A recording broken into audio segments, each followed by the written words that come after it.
नंदकुमार नानासो लोखंडे, राहणार पापरी. 2 वर्षापूर्वी लावलेली आहे गुलछडी. एक पाऊण एकर आहे. लाल पिशवी जे बेन येत आहे ते 15 पिशव्या बेन, तीन एका फुटावर 3 बेने सलग लाईनशीर. याचा खुरपणाचा खर्च आहे.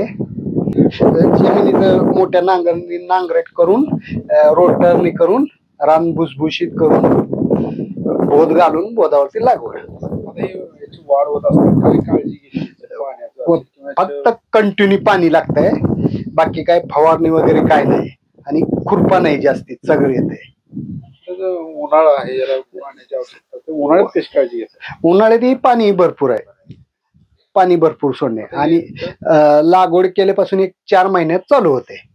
किती वर्ष? 3 वर्षापर्यंत चालतंय. एकदा चालू झाले की दररोज फुलं तोडावं लागतात. ते कळीच तोडावं लागतं, उमरून नाही द्यायची. मुंबई दादर मार्केटला जाते, गावामधूनच. गावातला ट्रान्सपोर्टवाला आहे. आणि किती निघते माल? आवरेज पाऊण एकर आहे माझी. 30 किलोचं निघतंय डेली. मार्केटला कसे भाव? आता सध्या भाव 40 रुपये आहे. मागच्या महिन्यात 100 रुपये होतो सरासरी. काय फायदा या शेतीचं ह्याला काय दुसरं पाण्याशिवाय काय नाही, आणि खुरपण.